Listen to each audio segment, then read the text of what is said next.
흔히 우리 어렸을 때부터 주일학교 다녔던 분들은 이거 아주 정말 많이 암송하고 했을 겁니다. 하나님이 세상을 이처럼 사랑하사 독생자를 주셨으니 이는 그를 믿는 자마다 멸망하지 않고 영생을 얻게 하려 하심이라. 한번 귀에 이 못이 박히도록 들었는데, 사실은 이 내용이 복음의 가장 중요한 핵심을 잘 보여주는, 또 선포하는 내용이기 때문에 그렇죠. 성경에서 제일 유명한 부분, 그리고 읽으면 또 이렇게 참 마음이 따뜻해지는 그런 내용을 어찌 보면 우리가 다 알고 있는 내용이기도 하지만, 다시 한 번 더 구절구절 설명을 좀 하고 설명이 갖고 있는, 이 본문 내용이 갖고 있는 특징들에 대해서 우리가 이미 들었던 내용들이지만 다시 한번 정리해서 이렇게 하려고 합니다. 일단 이 내용은 이제 누가 선포한 것인가를 먼저 잘 생각하셔야 됩니다. 그러니까 이 16절부터 이 내용 앞부분에 15절까지는 예수님과 니고데모 사이의 대화 내용이 나왔습니다. 그러면 이 16절부터 21절은 니고데모가 한 말이냐? 그거 아닙니다. 그럼 이 16절부터 21절까지를 예수님이 하신 말씀이냐? 그것도 아닙니다. 그럼 이 16절부터 21절은 누가 선포한 것이냐면, 훗날 사도 요한이 요한복음을 기록하면서 예수님과 니고데모 사이의 대화를 총 정리를 해서 이렇게 기록을 한 겁니다. 그러니까 앞부분에 여러분들이 기억을 좀 하신다면 여러 개의 사건들이, 내러티브가 있었죠. 그래서 2장에 보면 가나 혼인잔치가 있었습니다. 근데 그 가나 혼인잔치를 설명할 때 뭐라고 말씀을 드렸냐면, 그 순간 예수님이 하셨던 행동만 기록된 게 아니라 그게 어떤 의미를 갖는지 그 순간에는 제자들이 다 몰랐지만 훗날 깨닫게 되는 내용이 있습니다. 또 성전 폐쇄 사건, 성전 청결 사건도 마찬가지예요. 예수님께서 어떤 행동을 하셨을 때 그 장면을 보고 제자들이 깨달은 바가 있지만 그게 본질적인 의미가 아니라 훗날 나중에 예수님이 부활 승천하신 다음에 제자들이 그게 이런 뜻이었구나 이렇게 깨달은 바가 있다고요. 마찬가지로 예수님과 니고데모가 대화를 이렇게 쭉 하셨는데 그 내용을 대화를 하는 동안에는 니고데모가 그 의미를 다 깨닫지는 못했어요. 근데 이 대화가 도대체 어떤 내용을 담고 있었던 것인지를 훗날 나중에 이제 시간이 지난 다음에 사도 요한이 이 요한복음을 기록하면서 부가적으로 쭉 설명을 한 겁니다. 그러니까 이거는 예수님 대화의 핵심적인 메시지가 무엇인지를 결론 짓는 그런 부분이에요. 그래서 니고데모와의 대화에서도 이렇게 결론 짓는 부분이 나오고, 또 우리가 이제 몇 주 후에 보게 될, 이제 뒤로 넘어가면 이제 수가성 여자와의 대화가 나오는데, 예수님이 수가성 여자와 하신 대화에 대해서도 마찬가지로 결론을 짓는 그런 설명들이 나옵니다. 이 본문은 우리가 16절부터 21절까지 읽었는데요. 제일 유명한 구절은 16절이고요. 그리고 16절이 담고 있던 내용을 17절, 18절에서 한 번 더, 그리고 19절부터 21절까지 3번 더, 그래서 똑같은 내용을 3번 반복합니다. 그러니까 16절이 하나, 17절, 18절이 하나, 19절부터 21절까지가 하나, 이렇게 3번 반복이 되고요. 그리고 지금 좀 자세히 보려고 하는 16절은 3가지 내용 항목으로 되어 있습니다. 16절 안에 첫 번째는 하나님은 어떻게 하셨는가, 두 번째 우리는 어떻게 하는가, 마지막 3번째로 하나님이 베푸신 은혜는 무엇인가, 이 3가지 내용으로 되어 있습니다. 자, 먼저 16절 맨 앞부분을 볼게요. 처음에 하나님에 대한 내용이 나옵니다. 16절, 하나님이 세상을 이처럼 사랑하사 독생자를 주셨습니다. 이렇게 설명을 하죠. 제일 처음에 나오는 것은 하나님이 하신 일은 하나님이 사랑하셨다는 겁니다. 하나님이 사랑하셨다. 이런 이야기를 할 때마다 제가 조금 늘 이렇게 아쉬움이 좀 있어요. 안타까움이 있어요. 이런 표현을 잘 하시는 목사님들이 있더라고요. 목사님께서 하나님이 여러분을 사랑하십니다 이렇게 이야기하면 막 이 사랑이 막 뚝뚝 떨어지는. 근데 이렇게 저는 이렇게 하나님 여러분을 사랑하십니다 그러면 그 다음에 무슨 꾸지람을 하려고 저 얘기를 하는가, 이 느낌이. 이 사랑한다는 표현보다 사실은 더 좋은 게 없잖아요. 여러분 안 믿으실지 모르지만 저도 가끔 이제 결혼한 지 20년이 넘었는데 아직도 애들 엄마를 보고 여보 사랑해 이렇게 얘기하려고 하면 가슴이 뜁니다. 어떻게 이 얘기를 해야 되나. 이거보다 더 좋은 얘기가 없어요. 그렇죠? 애들 엄마가 나한테 그 얘기를 해주면 정말 또 좋을 텐데 그런 일은 굉장히 희귀한 일인지라 별로 그런 일은 없고, 사랑합니다 이거보다 더 이걸 어떻게 설명을 하겠어요. 뭐 어떻게 더 이상 뭐 할 수 있는 게 아니죠. 이거 굳이 막 설명하자면 하나님께서 우리를 뭐 평가하신다는 게 아니다. 잘한 것에 대해서 상을 주시거나 못한 것에 대해서 꾸지람을 하시거나 이렇게 하는 것이 아니라 그저 사랑한다고 이렇게 해주시는 거죠. 그저 사랑한다고.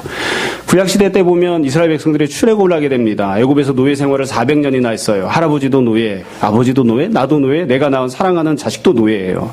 그렇게 살아야 되는데 그들을 하나님이 찾아가셔서 출애굽시키시고 구원을 해주셨죠. 왜 구원을 해주신 건가요? 이유가 없어요. 이유가. 이스라엘 백성들이 열심히 기도해서? 아닙니다. 그들이 신앙생활을 잘해서? 아닙니다.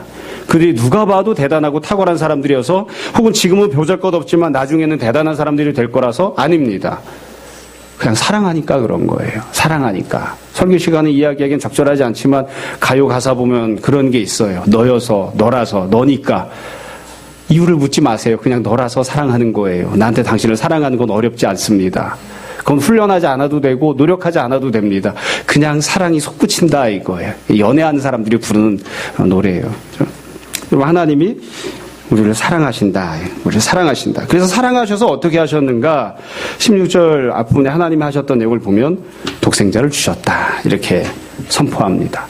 이 사랑한다고 하는 것은 기본적으로 마음의 모습이죠. 내가 어떤 감정인지 내 영혼이 어떤 상태인지를 설명한 거예요. 그런데 하나님이 말씀하시는 또 성경이 이야기하는 사랑은 항상 마음과 감정에서 머물러 있지 않고 항상 행동으로 나타납니다. 그러니까 하나님께서 사랑하셨기 때문에 그 결과 우리에게 독생자를 주신 거예요. 독생자를 주셨습니다. 여러분 아까 말씀드렸던 것처럼 이스라엘이 노예 생활을 하고 있을 때 하나님이 그들을 건져내 주셨죠. 그 당시 전 세계에서 가장 강력한 국가였던 이 이집트, 애굽에서 가장 강력한 황제였던 이 바로가 다스리는 그 세상에서 아무도 그들을 끄집어낼 수 없는데 하나님이 직접 먼저 찾아가시고 이스라엘 백성들을 나의 백성이라고 선포하시고 그리고 바로에게 선전포고를 하시죠. Let my people go. 내 백성으로 가게 하라. 그리고서는 전쟁을 하시고 바로를 때려 부시고 이스라엘 백성들을 노예 상태에서 끄집어내십니다. 그러니까 그 행동을 하셨던 것을 우리가 도대체 어떻게 표현을 해야 되는가? 뭐라고 표현을 해야 될까? 그래서 어떤 분들은 하나님 일으키신 혁명, 또 어떤 분들은 따르게, 구원 이렇게 표현하는데 구약성경에서는 출애굽 사건을 표현할 때에 하나님이 그들을 사랑하셨다. 그렇게 표현합니다. 그 하나님의 사랑을 표현하는 아주 독특한 단어가 우리가 잘 알고 있는 헤세드예요. 그리고 이 헤세드라고 하는 단어를 신약성경에서 번역할 때 적절한 표현이 없어서 우리가 잘 알고 있는 이 구절에서 사용한 아가페라고 하는 단어로 번역을 했죠. 그러니까 하나님께서 우리를 사랑하셨다 할 때는 항상 어떤 행동이 들어있어요. 그래서 이 구약시대 때는 전쟁을 해서 승리하시고 노예 상태에서 건져내주시는, 빼내주시는 그런 행동을 했다면 지금은 하나님께서 어떤 행동을 해주신 것인가? 가장 귀한 하나님께 속해는 가장 귀한 것을 우리에게 선물로 주신 겁니다. 독생자를 주셨다. 독생자를. 사도 바울은 나중에 로마서에서 그렇게 설명을 합니다. 하나님께서 독생자를 주시기까지 우리를 사랑하셨는데 비단 독생자만이 아니라 다른 모든 것들도 다 주지 않겠느냐. 하나밖에 없는 아들도 아끼지 않고 주셨는데 다른 모든 것들도 더불어 주시지 않겠는가. 그렇게 선포를 하죠. 그러니까 하나님께서 독생자를 주셨다고 하는 것은 이거 주었으니까 니네가 이것만 먹고 떨어져라 이렇게 하시는 게 아니라 다른 모든 것들을 하나님이 갖고 계신 모든 것들을 다 주신다고 하는 그런 선포입니다. 하나님께서 독생자를 주신 모습을 보면 특징들이 있습니다. 우선 이거는 지금 표현이 나오는 그대로 일방적인 사랑이죠. 이건 우리가 하나님을 사랑했기 때문에 하나님이 독생자를 주신 게 아니라 하나님께서 그냥 우리에게 주신 겁니다. 심지어 이스라엘 백성들이 하나님 앞에 기도하고 간구해서 기도 응답으로 이걸 받았냐? 아닙니다. 이스라엘 백성들은 열심히 신앙생활하는 사람들은 메시아를 보내달라고 기도하기는 했어요. 그러나 반복해서 말씀드리지만 메시아를 기다리고 간구했던 사람들조차 하나님의 독생자가 우리에게 메시아로 올 거라는 그런 소망이나 그런 기도를 한 건 아니에요. 그러니까 기도하지 않았음에도 불구하고 바라지 않았음에도 불구하고 우리가 알고 있는 것, 바라보았던 것, 기도했던 것 그 이상으로 하나님께서 가장 크신 은혜를 베푸신 거죠. 이건 또한 우리가 찾아갔기 때문에 주신 게 아닙니다. 하나님이 직접 찾아오신 거예요. 항상 은혜를 받을 때를 보면 찾아오시는 하나님을 만나는 것이거든요. 구약 성경을 생각해 보십시오. 하나님의 보좌는 하늘에 있죠. 천국에 있습니다. 그런데 그 하나님께서 그 보좌를 내려놓고 이 땅에 오셔서 우리가 함께 하겠다고 만들어주신 것이 성소입니다. 그냥 천막대기, 거적대기 몇 개를 쫙 둘러놓고 그곳을 성소라고 부르시고 지성소라고 부르시고 하늘 보좌를 내려놓고 성소까지 내려오신 거예요. 그래서 하나님께서 이스라엘 백성들에게 말씀하시죠. 내가 여기까지 찾아왔으니까 너도 여기로 나와라. 내가 여기까지 내려왔으니까 너도 성소까지 나와라. 네가 성소까지 나오면 나를 만날 수 있다. 그게 이제 구약시대 때 하나님이 베풀어 주신 은혜였어요. 찾아와 주시는 하나님. 근데 신약시대 때문에 더 달라지죠. 하나님께서 지성소를 박차고 성소를 박차고 육체를 입고 그냥 이 진흙더미 같은 세상 속으로 직접 나오셨습니다. 그래서 우리와 똑같이 숨쉬고 우리와 똑같이 생활하는. 제가 좋아하는 신학자는 아니지만 몰트만이라는 신학자는 그렇게 이야기하거든요. 희망의 신학 이런 이야기를 하면서 십자가에 달리신 하나님, 우리가 고난당할 때 똑같이 고난을 당하시는 하나님. 우리가 코로나 때문에 고생을 할 때 코로나가 있었던 세상에서 똑같이 고생하시는 하나님, 그렇게 이야기를 해요. 그러니까 하나님께서 찾아오셔서 먼저 우리에게 은혜를 베푸신 거예요. 또 동시에 이 선포를 보면 예수님이 누구신지를 아주 명확하게 알 수 있습니다. 하나님이 세상을 사랑하셨기 때문에 독생자를 주셨잖아요. 예수님이 누구시냐면 하나님의 독생자입니다. 이걸 앞에 있었던 니고데모와의 대화와 연관지어서 생각해 보자고요. 니고데모는 예수님을 누구라고 이야기했는가? 그래도 그 당시 이스라엘 사람들, 유대인들과는 다르게 니고데모는 조금이라도 눈이 뜨여진 사람이어서 하늘에서 하나님께서 보내신 선생님이라고 고백을 했어요. 근데 지금 다르게 선포하죠. 훗날 사도 요한이 명확하게 선포합니다. 예수 그리스도는 하나님의 독생자이십니다. 니고데모는 잘못 알고 있었던 거예요. 예수 그리스도는 하나님 보내신 선생님이 아니라 하나님의 아들이십니다. 여기서 한 걸음 더 나아가면 우리는 무엇이라고 고백합니까? 물론 요한이 나중에 똑같이 또 선포할 거예요. 예수 그리스도는 하나님의 독생자이실 뿐만 아니라 그분 자신이 하나님이십니다. 그러니까 이 예수님께서 이 땅에 오셨다고 하는 것은 하나님께서 하나님의 독생자를 주신 것이고 동시에 자기 자신을 그냥 다 주신 거예요. 예수님은 하나님이십니다. 이스라엘 백성들은 이걸 알지 못했습니다. 그래서 나중에 가면 또 설명을 하고 설교 시간에 나오겠지만 또 이미 우리가 다른 복음서를 설교하면서 이야기했지만 이 구약시대 때 예언되었던 약속되었던 다윗의 자손 결코 다윗의 육신의 혈통이 아니죠. 육신 혈통적인 후손이 아닌 거죠. 다윗이 예수님을 향해서 메시아를 향해서 주님이라고 불렀다고요. 다윗이 있기 전부터 메시아가 존재하고 있었다고요. 그래서 메시아는 결코 다윗의 자손이 아닙니다. 하나님의 아들이시고 하나님이십니다. 자, 이 첫 번째 내용을 정리를 할게요. 16절에서 선포하고 있는 제일 첫 번째 중요한 내용은 하나님은 어떻게 하셨는가입니다. 하나님이 우리를 사랑하셨습니다. 그리고 독생자를 주셨습니다. 그렇기 때문에 우리가 우리 신앙을 고백할 때에 너는 어떻게 해서 구원을 받느냐? 그럼 우리는 아주 간단하게 이야기를 해요. 내가 믿음을 갖고 있기 때문에, 헌신했기 때문에, 내가 그럴듯하기 때문에. 이게 아니에요. 인간이 할 수 있는 그 어떤 것들도 하나님의 사랑을 능가할 수가 없습니다. 하나님이 주시는 독생자의 은혜를 능가할 수가 없습니다. 그래서 우리가 구원받는 이유는 아주 간단한 거죠. 하나님이 우리에게 은혜를 베푸셨기 때문입니다. 내가 믿음을 갖고 있기 때문이 아니라 하나님이 우리에게 은혜를 베푸셨기 때문입니다. 나는 아무것도 아니지만 하나님께서 나를 사랑하셨기 때문에, 나는 아무것도 아니지만 하나님께서 독생자를 주셨기 때문에, 그래서 우리가 구원을 받는 것이죠. 이게 하나님께서 행하신 일이고 이게 바로 복음입니다. 두 번째로, 그럼 우리는 어떠한가? 이 우리와 관련된 내용도 두 가지를 여기 설명했어요. 16절 처음에 보시면 하나님이 세상을 이처럼 사랑하사 이렇게 표현해 놓았죠. 그래서 하나님이 사랑하신 대상이 우리인데 우리를 누구라고 했냐면 세상이라고 써놓았어요. 여러분 듣는 이방인들, 우리가 이방인입니다. 듣는 이방인들 입장에서는 기분이 나쁠 수도 있지만 이 구약성경, 신약성경, 특별히 요한복음에서는 세상 사람을 둘로 구분합니다. 하나는 하나님께 버림받은 개되지만도 못한 이방인입니다. 그걸 뭐라고 표현했냐면 세상이라고 표현을 했어요. 그리고 두 번째는 혈통상 아브라함의 후손인 이스라엘 백성들입니다. 어떤 분들은 모태신앙으로 생활을 했거나 아니면 부모님이 교회를 다니고 할아버지가 교회를 다니고 이렇게 오랫동안 대대손손 신앙생활을 해왔던 분들은 자기가 유대인이라고 착각하는 분들이 있어요. 우리는 이방인입니다. 이방인. 너나 할 거 없이 이방인입니다. 김씨든 박씨든 최씨든 다 이방인인 거예요. 그 성경에서는 세상이라고 표현한 거예요. 요한복음 1장에서는 그렇게 이야기했죠.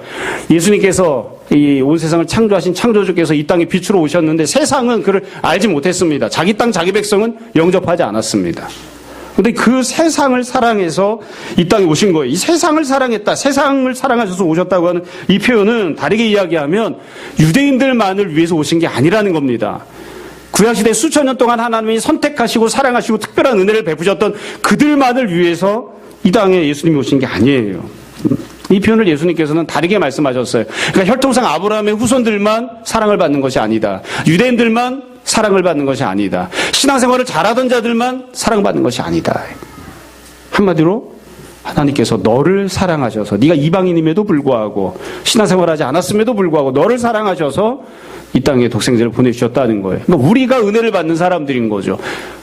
이 표현을 예수님 이렇게 말씀하셨어요. 마태복음에서는 산상수훈 설교하시면서 그랬죠. 가난한 사람 복이 있다. 심령이 가난한 자, 마태복음, 누가복음에서는 그냥 가난한 자 이렇게 얘기했잖아요. 가난한 자는 복이 있다. 늘 말씀드리죠. 가난한데 뭐가 복이 있겠습니까?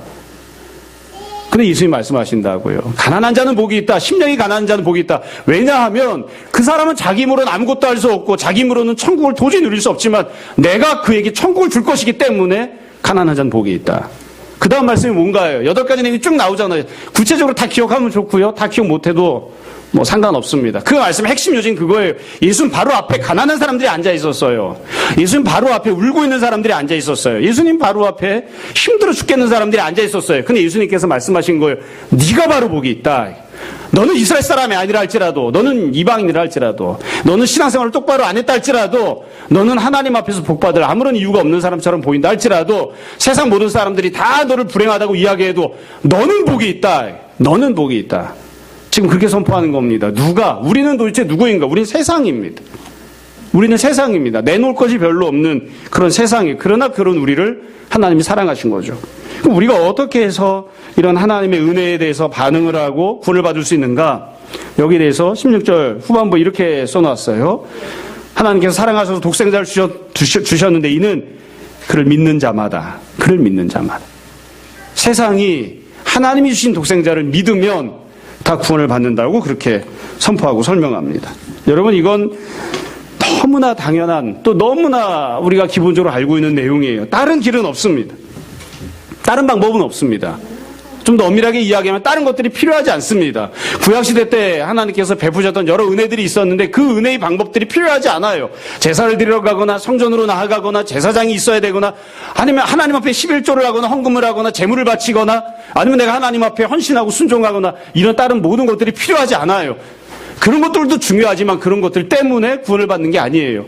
세상이라 불려지던 우리가 하나님 앞에 보여야 하는 행동은 믿음을 갖는 겁니다. 맨 뒤에 가면 제가 조금 더 말씀을 드리려고 하는데 하나님 우리를 사랑하셨잖아요. 그럼 우리가 보여야 하는 반응이 뭔가요? 논리적으로 생각하면 이렇게 해야 됩니다. 하나님 우리를 사랑하셨으니까 우리는 어떻게 해야 되죠? 우리도 하나님을 사랑해야 돼요. 그게 맞겠죠. 근데 하나님이 요구하는 건 그게 아닙니다. 제가 가끔 예전에 대학생들을 가르치고 할 때는 그런 얘기 했어요. 또 우리 지금 성도들에게도 그렇게 이야기를 해요. 하나님 우리를 사랑하셨으니까 당신도 하나님을 사랑하십시오. 그렇게 이야기하곤 했습니다. 맞습니다. 하나님이 자기의 독생자를 주셨으니까 너도 네 아들을 하나님께 바쳐라. 그렇게 이야기하곤 했습니다. 그 맞습니다. 근데 지금 요한복음 3장 16절에서 요구하는 건 그게 아니에요. 하나님께서 자기에게 가장 귀한 독생자를 주셨으니까 너도 너에게는 가장 귀한 것을 하나님께 아낌없이 바쳐라. 그렇지 않으면 구원받지 못한다. 이렇게 얘기해 말이 될 것 같은데 그렇게 이야기하지 않아요.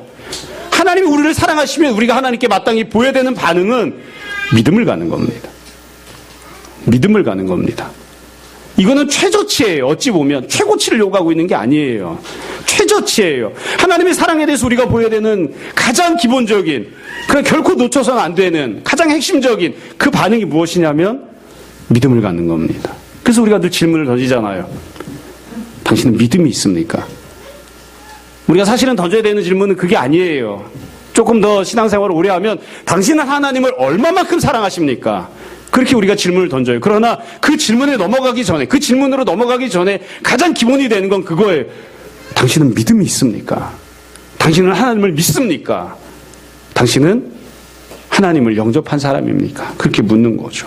이 은혜를 받는, 믿음을 갖는 것 이외에는 다른 방법은 아무것도 없습니다. 이건 동시에 다르게 이야기하자면 육적으로 다른 조건을 갖추어야만 은혜를 받는 것이 아닙니다. 이방인이 유대인이 되어야만 은혜 받는 게 아닙니다. 종으로 태어난 사람이 자유민이 되어야만 은혜를 받는 게 아닙니다. 꼴찌를 하던 사람이 1등을 해야만 은혜를 받는 게 아닙니다. 육적으로 어떤 무언가 자격 조건을 갖추어야만 은혜를 받는 게 아니에요. 그건 아무 상관이 없어요. 그것과 아무 상관없이 내가 비록 여지껏 버림받은 자로 살았다 할지라도, 하나님의 특별한 은혜를 받지 못한 이방인으로 살았다 할지라도, 세상에 속한 자였다 할지라도 믿음을 가지면 하나님의 은혜를 받을 수 있습니다.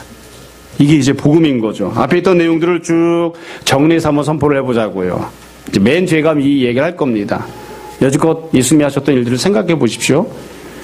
2장에 보면 예수님께서 2가지 이적을 행하셨잖아요. 행동을 하셨잖아요. 예수님께서 새 포도주를 주십니다. 주님이 주신 새 포도주를 마시려면 어떻게 해야 됩니까? 믿음을 가져야 됩니다. 이스라엘이 되어야 하는 게 아니에요. 주님께서 성전을 다 폐쇄해버리시고 자기 자신을 새로운 성전을 주셨잖아요. 예수 그리스도를 성전으로 삼아 하나님 앞에 나아가고 은혜를 받으려면 어떻게 해야 됩니까? 믿음을 가져야 됩니다. 믿음을 가지면 됩니다. 니고데모와의 대화에서 말씀하셨죠. 하나님 나라를 보려면, 하나님 나라에 들어가려면 어떻게 해야 됩니까? 십자가에 달리신 예수 그리스도를 믿어야 됩니다. 믿음을 가지면 그 은혜를 받을 수 있습니다. 이게 우리와 관련되어 있는 선포입니다. 그러니까 우리는 어떠한가? 우리는 첫 번째로 비록 여지껏 은혜를 받지 못하고 제멋대로 살아가고 있었던 세상에 속한 자라 할지라도, 두 번째로 믿음을 갖기만 하면 하나님의 은혜를 받는 자, 하나님의 구원을 받는 자가 다 될 수 있습니다.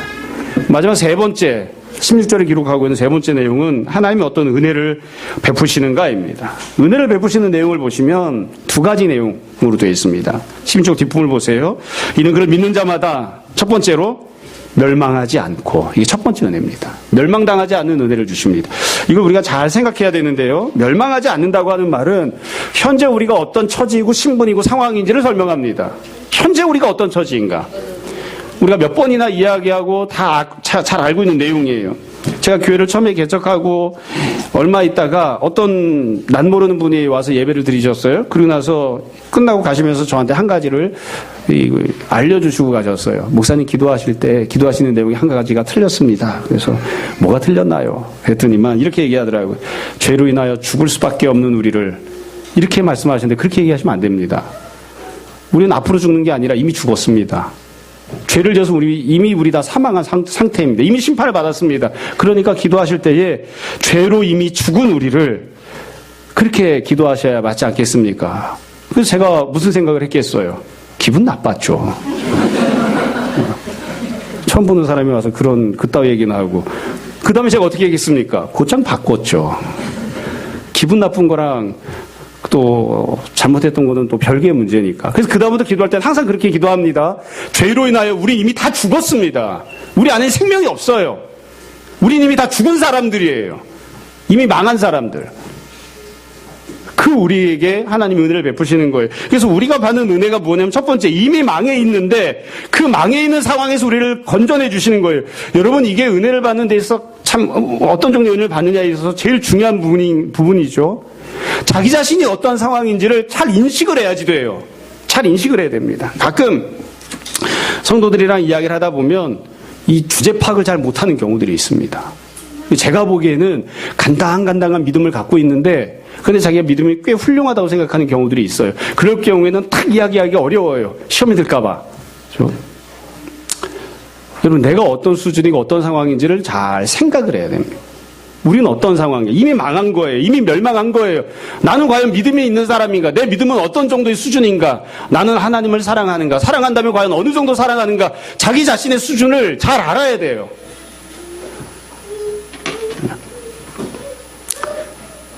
맨날 이렇게 성경 공부 시간에 했던 이야기인데 오늘은 어머니께서 안 계시기 때문에 좀 더 부담 없이, 저희 어머니께서 교회에서 제자 훈련을 받는다고 목사님이랑 쭉 이렇게 대화를 하실 때 목사님이 질문을 하신 거예요. 이런 내용, 비슷한 내용 하시고 질문하신 거예요. 자, 이 집사님은 예수님을 사랑하십니까? 아들을 사랑하십니까? 저희 어머니 고민하지 않으세요. 저는 아들을 사랑합니다. 옆에 있던 집사님이 쿡쿡 찌르는 거죠. 아, 이 집사님 그래도 어떻게 그렇게 얘기를 해? 그러니까, 그럼 집사님은 예수님을 더 사랑해? 왜 사람이 솔직하지 못하고 가증스럽게 거짓말을 해? 근데 자기가 솔직하게 현재 어떤 상황인지를 잘 인식을 해야 돼요. 내가 과연 믿음이 어느 정도인지, 내가 주님을 사랑하는 게 어느 정도인지, 내가 무엇을 더 중요하게 여기고 있는지 솔직하게 인식을 잘 해야 돼요. 정확하게 잘 판단을 해야 돼. 그게 안 되면 이게 참 어렵습니다. 근데 지금 우리가 받게 되는 첫 번째 은혜가 그건 거예요. 내가 지금 이미 당한 멸망에서부터 건짐을 받는 겁니다. 멸망에서부터 건짐을 받는 겁니다. 자기 자신이 어떤 상황인지를 잘 파악해야 됩니다. 두 번째 은혜는 멸망에서 우리를 건져내 줄 뿐만 아니라 영생을 얻게 해주시는 겁니다. 우리가 하나님의 어떤 은혜를 받는가? 하나님 베푸시는 영생을 소유하게 돼요. 영생을 받는다. 이건 지난주부터 지지난주부터 계속했던 이야기예요. 앞으로도 계속할 거예요. 구약시대 이스라엘 백성들은 하나님 앞에 나와서 제사를 드렸습니다. 그럼 제일 먼저 생각했던 게 뭐냐면, 예배 드리고 제사를 드리면 어떤 은혜를 받는가? 죄사함을 받는다. 뭐 당연하죠. 근데 우리는 죄사함을 받기 위해서 예수 믿는 거 아니에요. 그 당연히 받습니다. 그러나 죄사함이 우리의 신앙생활의 목적이 아니에요. 죄사함만 받을 것 같으면 딴 거 하죠. 가서 제사 드리고 말죠. 그렇죠? 그럼 구약시대 때는 또 무엇을 받았는가? 여러 가지 다양한 은혜들을 받았습니다. 그럼 구약시대 때 받았던 은혜들을 우리가 누리기 위해서 신앙생활하는가? 아니에요. 그 정도로 받기 위해서 할 것 같으면 그냥 구약으로 돌아가고 말죠. 그래서 예수님께서 우리에게 베푸신 은혜는, 하나님께서 우리에게 복음을 통하여 독생자를 통하여 베푸신 은혜는 단순히 죄사함이 아니라, 구약시대 때 받아 누리던 은혜가 아니라, 그리고 심지어 구약시대 때 우리에게 약속하고 예언되었던 그런 정도의 은혜가 아니라, 우리가 알지 못했던, 기대하지 않았던, 우리가 알지 못했기 때문에 기도할 수조차 없었던 영생을 받아 누리는 것이 하나님이 베푸신 은혜입니다. 영생에 대해서 이야기할 때 꼭 생각해야 될 것이 또 하나 있습니다. 이것도 몇 번이나 말씀드렸던 거예요. 과연 하나님은 영생 한 가지만 주시는가? 아닙니다. 이 땅에서 살아가면 영생을 누릴 수 있나요? 이 땅이 없어질 거잖아요. 이 땅이 없어질 건데 어떻게 여기서 영생을 누립니까? 하늘과 땅이 조금 있으면 사라지고 심판받고 없어지게 될 건데 어떻게 여기서 영생을 누립니까? 그러니까 영생을 누리려고 하면 이 땅에서 영생을 누릴 수가 없어요. 그렇기 때문에 당연히 영생은 천국에서, 하나님 나라에서 영원히 변하지 않는 세상에서 누리는 겁니다. 하나님 나라에는 도대체 누가 들어갈 수 있는 건가요? 천국은 누가 들어갈 수 있는 것인가요? 하나님께서 보좌의 좌정에 계신 곳이기 때문에 하나님의 자녀된 자들, 하나님 앞에서 흠이 없는 자들만 들어가는 거예요. 그러니까 영생을 주신다고 하는 이 말씀 안에는 하나님 나라를 주신다는 말도 포함이 되어 있는 것이고, 하나님 나라에 들어갈 수 있는 하나님의 자녀가 된다는 것도 포함되어 있는 것이고, 영생을 누리는 동안 우리가 하나님께서 베푸신 은혜를 풍성히 향유하는 안식을 완전한 모습으로 소유하고 누린다는 것도 포함되어 있는 거죠. 그냥 단순히 영생 한 가지만 누린다는 뜻이 아니에요. 이 안에 하나님 나라, 하나님의 자녀됨, 안식, 기타 모든 것들이 다 포함이 되어 있어요. 이 모든 것들을 다 베푸신다는 것.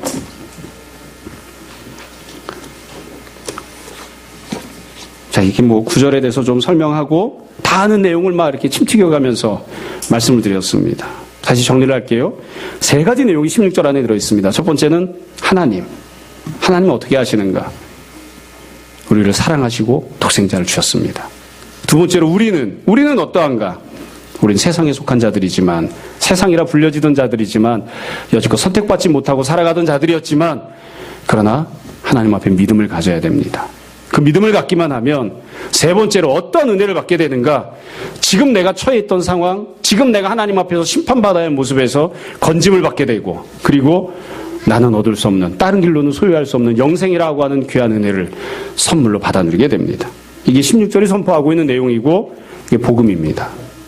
이 내용을 17절, 18절에서 다시 한번 선포를 했어요. 이 세 가지 항목들을 17절, 18절에 적용해 보시면 한두 가지를 빼먹었어요. 똑같이 반복하는 겁니다. 19절부터 21절도 마찬가지입니다. 이 세 가지 항목이 들어있어요. 하나님이 어떻게 하셨는가? 우리는 어떻게 해야 되는가? 그 결과 우리가 누릴 수 있는 은혜는 무엇인가? 하나님 우리를 사랑하십니다. 독생자를 주셨습니다. 우리는 세상에 불과한 자들입니다. 그러나 믿음을 가져야 합니다. 그러면 우리는 멸망당하지 않을 것입니다. 영생을 하나님의 은혜로 선물 받게 될 것입니다. 그렇게 선포하는 것이죠. 자, 말씀을 정리하겠습니다. 처음에 말씀드린 것처럼 이 내용은 니고데모와의 대화를 정리한 결론입니다. 앞에서 어떤 내용이 있었는지를 결론 짓고 다시 한 번 더 상세하게 설명하는, 앞에서 놓쳤던 부분들을, 니고데모는 깨닫지 못했던 부분들을, 또 그 대화를 읽고 있는 초신자들이 알지 못했던 부분들을 지금 정리해서 선포한 겁니다. 요한복음 1장을 생각해 보십시오. 1장에는 주제들이 쭉 제시가 되죠. 1장 맨 앞에 나왔던 주제는 그거였습니다. 12절, 13절. 영접하는 자, 곧 그 이름을 믿는 자들에게 하나님의 자녀가 되는 권세를 주셨다. 육적이나 혈통, 사람의 뜻으로 태어난 것이 아니라 하나님께서 낳아주신 자들이다. 도대체 그것이 어떤 뜻이냐? 그것이 어떤 뜻이냐? 하나님이 독생자를 주셔서 우리가 그 독생자를 믿음으로 영생을 얻는다는 겁니다. 1장에서 또 이렇게 선포를 했었죠. 율법은, 또 구약은, 다른 모든 것들은 모세를 통해서 주셨지만 하나님께서 은혜와 진리는 오직 한 분 예수 그리스도를 통해서 주셨다. 예수 그리스도를 통해서 주신 은혜와 진리를 어떻게 해서 받아 누리는 것입니까? 하나님이 베푸신 독생자가 십자가에 달려 죽으시고 그 예수를 믿는 믿음으로 우리가 받아 누리는 것입니다. 예수님께서 가나우니 잔치에서 사건을 통해서 말씀하시고 알려주십니다. 주님은 새로운 포도주를 주십니다. 주님의 피를 우리 양식으로, 우리 음료로 주십니다. 주님께서 눈에 보이는 성전을 헐어버리시고 주님 자신이 하나님께로 통하는 유일한 통로가 되어주시고 참된 성전이 되어주십니다. 이거 어떻게 해서 누리는 것입니까? 어떻게 해서? 하나님께서 이 모든 은혜를 누리게 하시기 위해서 독생자를 우리에게 주셨고, 우리가 그 독생자를 믿음으로 영생을 누리고 이 모든 은혜를 받아 누리는 것입니다. 예수님께서 니고데모와 대화하시면서 선포하셨습니다. 너는 기껏해야 볼 수 있는 것이 유대인이 되는 것, 혈통적인 것, 육신적인 것밖에 보지 못하지만 거듭나야만 하나님 나라를 볼 수 있고 거듭나야만 하나님 나라에 들어갈 수 있다. 어떻게 우리가 거듭날 수 있습니까? 하나님께서 우리를 사랑하셔서 보내셨던 예수 그리스도를, 하나님의 독생자를, 우리가 믿는 믿음을 가질 때에 우리가 영생을 소유하게 되고, 그리고 이 모든 것들을 보는 영적인 눈이 띄어지는 은혜를 받게 됩니다. 여러분, 우리가 신앙생활하는 것, 예수를 믿고 섬기는 것, 교회 나오는 것, 예배 드리는 것, 이 모든 것들이 도대체 왜 이렇게 해야 하는 것인지, 그리고 이런 것들을 통하여 우리가 무엇을 바라고 소망할 수 있는지, 또 무엇을 누릴 수 있는지를 늘 기억하고 또 생각하고 이를 늘 굳건하게 잘 붙드는 우리들이 다 되었으면 좋겠습니다. 어찌 보면 너무나 당연한 이야기여서 너무나 당연하게 잘 알고 있는 것들 또 들어야 되는가, 또 생각해야 되는가 싶겠지만, 그러나 이 내용을 잘 기억하는 것, 그 이 내용을 잘 붙들고 있는 것, 그리고 나를 사랑하시는 하나님께 소망을 두고 살아가는 것, 이보다 더 큰 은혜가 없음을 우리가 늘 생각했으면 합니다. 오늘뿐만 아니라 앞으로 살아가는 평생 동안 어떤 상황을 만나건, 어떤 처지에 처하건, 또 어떤 문제에 직면하게 되건 늘 이 말씀을 붙들고 나를 사랑하셔서 독생자를 주신 그 하나님을 믿는 믿음으로, 그리고 할 수만 있다면 나도 하나님을 조금씩 더 사랑하는 그 모습으로 우리가 다 살아갔으면 좋겠습니다. 주님의 귀한 은혜에 눈 뜨고 손을 들어 주님을 찬양하는 우리 모두가 다 되기를 주님 이름으로 축원합니다. 잠시 기도하겠습니다. 오늘 말씀을 정돈해 보십시오.